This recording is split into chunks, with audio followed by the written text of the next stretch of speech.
kayo po ba yung naniniwala na yung damdamin ng taong bayan magiging factor sa pagdedesisyon ng mga impeachment judges dito sa trial na ito? Naniniwala po ako. Naalala niyo po na nung hearing namin po sa yung lumabas po yung mga AMLAC na reports, kung nung dinidiscuss po yun at habang nandun po kami sa loob ng Kongreso sa hearing, magugulat po kayo. Parang may malamig na hangin na pumasok sa loob ng halls ng People's Center. Parang ang tahimik na parang may buzz sa crowd na parang parang gano'n. Medyo nag-iba po talaga yung tema after nung nailabas po yung mga reports na yun. Talagang, kumbaga, pati yung reaction, pati yung mga survey po ng taong bayan, parang, kailangan, maraming bilyon-bilyon na katanungan na po yung kailangan na sagutin tungkol dyan. So kung ganun po ang inyong paniniwala, naniniwala din kayo na hindi lamang ito battle of evidences, o battle of facts, kung hindi battle pa rin para sa winning the hearts and minds ng mga Pilipino. Again, siguro po yung kaalaman, yung sagot, yun po ang magkukumbinsi po sa taong bayan at yun po magmumulat sa mata ng lahat na magiging membro ng trial na yan at magpa-participate sa trial na yan. At the end of the day, naniniwala tayo na malakas yung ebidensya, na may conviction. Pero kung hindi man makonvict at mabuksan po lahat yan, taong bayan na po yung magdidesisyon sa mga susunod na hakbang o masusunod na araw at sa darating na eleksyon. So kung malaking factor sa pagdedesisyon ay yung damdamin ng taong bayan, so papatak tayo sa political category. So kung ang depensa ay galagay sa political category, malamang maglalabas ng ibang issue para hindi mapag-usapan at ang hindi mag-sink in sa mga tao ang tunay na issue ng na tatalakay sa impeachment trial. Tama po ba? Tama yun. Ina-anticipate din po natin yun. Kasi nga, hindi lang to, parang hindi lang po judicial to, political exercise po to. So, ine-expect po natin na, kung makikita nyo po, ang dami na po nangyari. Ang dami na po nangyari. Kung ano-anong distraction, kung anong smoke screen. Sabi ko, ang daming playoff games. Pero wala lahat yan. Doon tayo sa NBA Finals. Focus lang tayo sa impeachment trial. Yun ang number one po na inaantabayanan. Yun po ang number one na kailangan sagutin. Yun po ang inaantay. Kaya mas magandang tapusin na rin. Matuldukan na. Para, balik tayo sa trabaho. Tignan natin kung ano mangyayari sa mga susunod after this. Para po, kasi 19th Congress pa po yan . So, it's an accountability measure. It's an accountability exercise. So, we get the answers after the trial. So, yung mga, isa-isahin po natin kung ano yung pwede sinasabing distractions. Yung pong 18 ba, ito tinuturing yung distraction para hindi ma-focus ang tao doon sa impeachment? Medyo nakakatawa, pero hindi ko alam saan nila pinagkukuha yung mga kung ano-ano mga binabato nila. Pero meron trend nandun lahat ng mga BFF ng Vice President. Nandun lahat ng mga ayaw nilang tao. Nandun po lahat yung mga members ng Justice. Nandun po lahat yung members ng Quadcom. Nandun po lahat ng House Leaders. Pati sa Senado, yung mga inaakala nilang hindi nila masyado kasama. Pero pagkasama na nila, alisin na nila sa listahan. So, flip-flop po talaga . Hindi ko alam kung sasagutin nyo. Baka maka-answer kayo. Ilan ang namatay sa Lindol? 78. Pero pag tinignan na social media, pinag-uusapan yung 2 namatay. Medyo ano nga po. Naging parte na po lahat yan ng ng mundo natin ngayon. Yung pang-apat na media, yung social media. So, ang susi lang po dyan, kailangan mas mag-discern ng tao. Sabi, fact-checking po talaga, importante po yun. Pero sabi ko nga, yung mga tumutulong naman sa sumusuporta, hindi mo na kailangan isipin yun. Paninira na lang po sa pag-exaggerate . Kung yung sa 10 ginawa mo na maganda, isa lang nakita na kamali, okay yun. Pasadong-pasado rin po.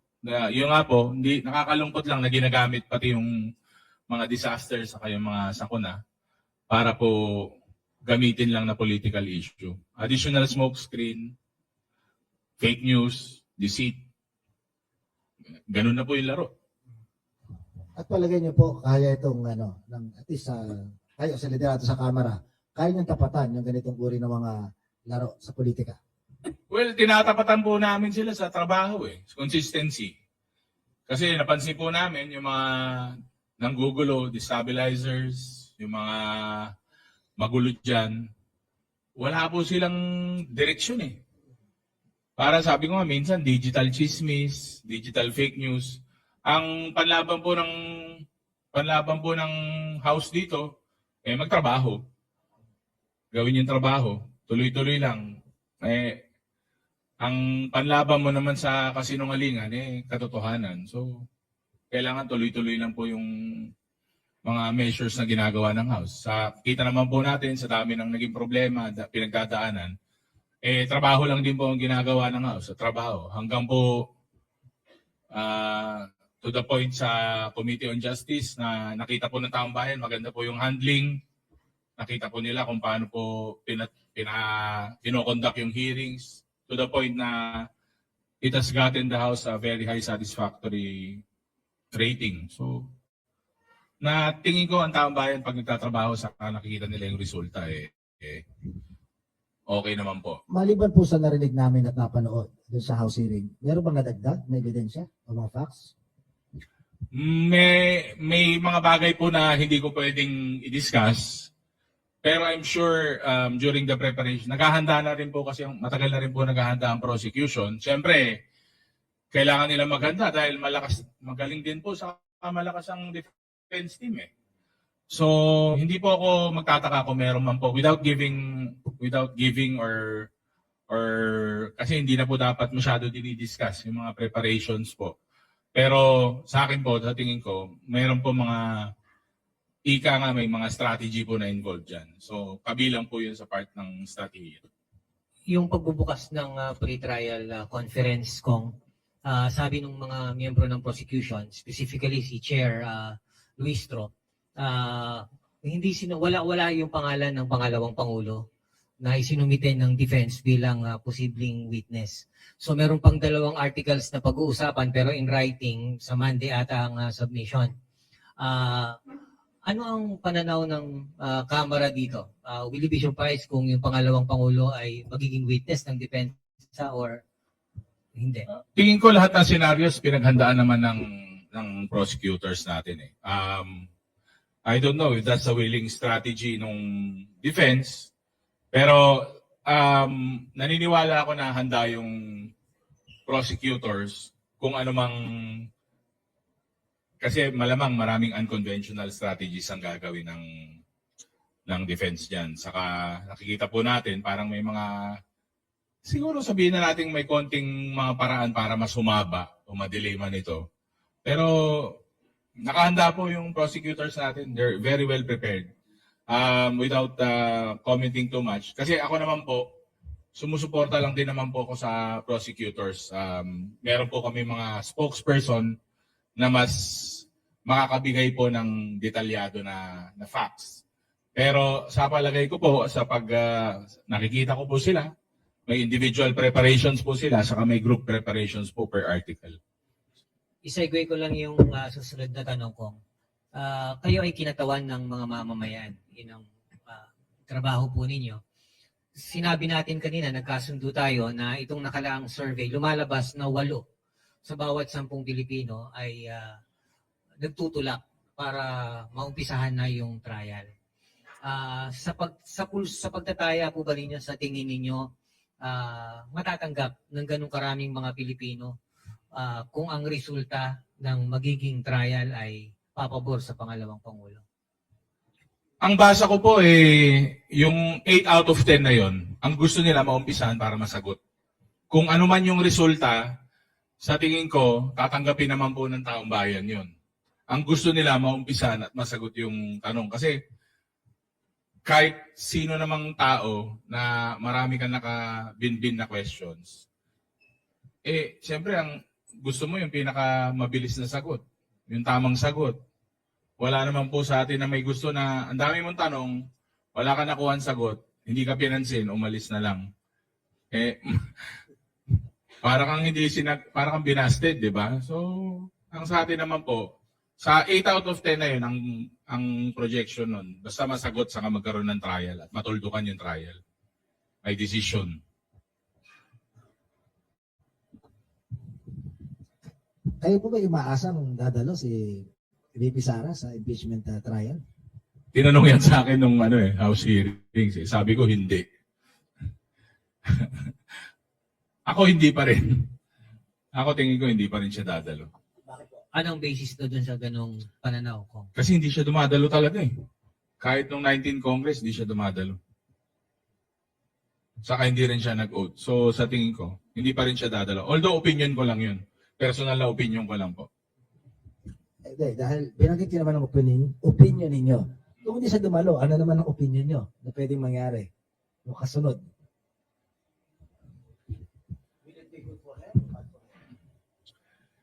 May kasi yan eh, may kaakibat na strategy yan eh. Yung sa hindi pagdalo, hindi pag-comment, hindi pagpansin. Nasa defense nila na po yun kung paano nila i-handle yung ganong bagay. Pero sabi ko nga, kung ikaw yung tinuturo, ikaw yung hinahanapan ng sagot, maganda na lang manggaling sa coming from the horse's mouth. Sabi nga nila. Manggaling yung mga sagot sa tao mismo. Iba rin yung kredibilidad saka integridad nun. Kasi if you're putting yourself in a higher standard, kunwari ako, tatakbo ako na presidente o vice president ng Pilipinas, may obligasyon ka sa taong bayan na sumagot. You're held to a higher standard than regular people, regular politicians.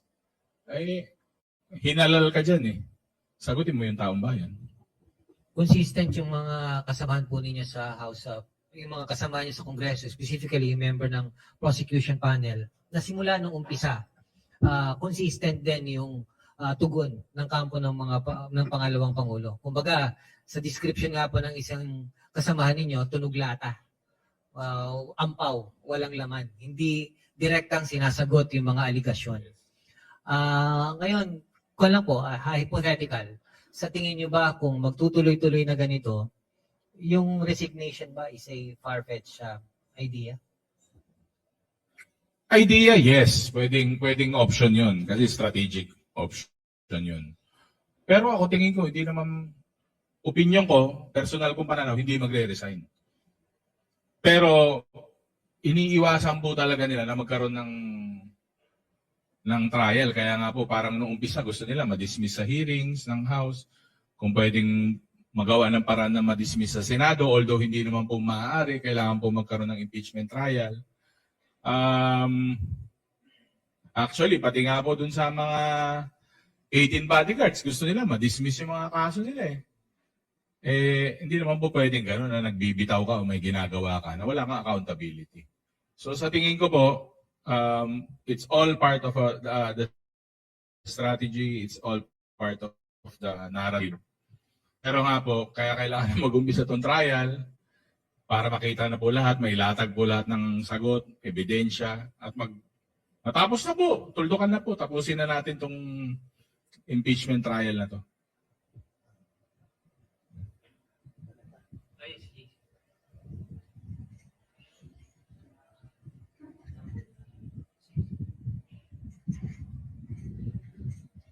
Kung ako po si JC Cosica from TV5, may mga groups po na nag-express ng concern po nila doon sa possibility na maging presiding officer si Senator Cheese Escudero following what happened last year.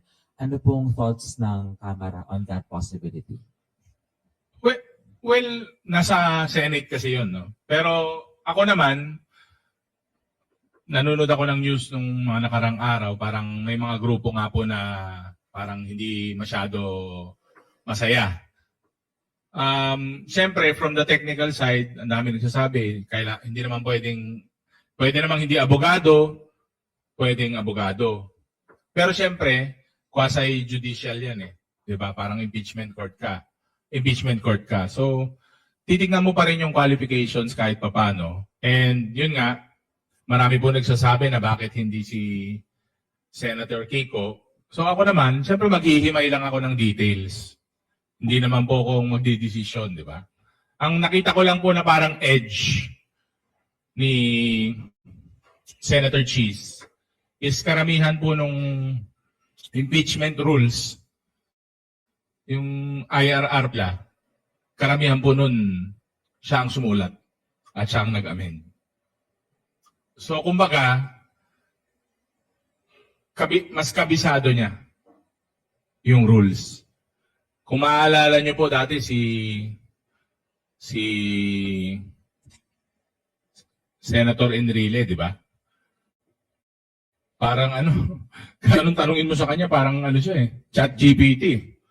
Sasagot niya agad yung mga tanong ng mga pinakamagagaling saka pinakamalulupit na defense saka prosecutors dati. So, yun ako naman, yun lang yung paghimay ko. Yun lang ang nakikita kong edge niya. I mean, he's really a good lawyer, pero the mere fact na marami po siyang ambag dun, yun lang po nakikita kong difference from the others.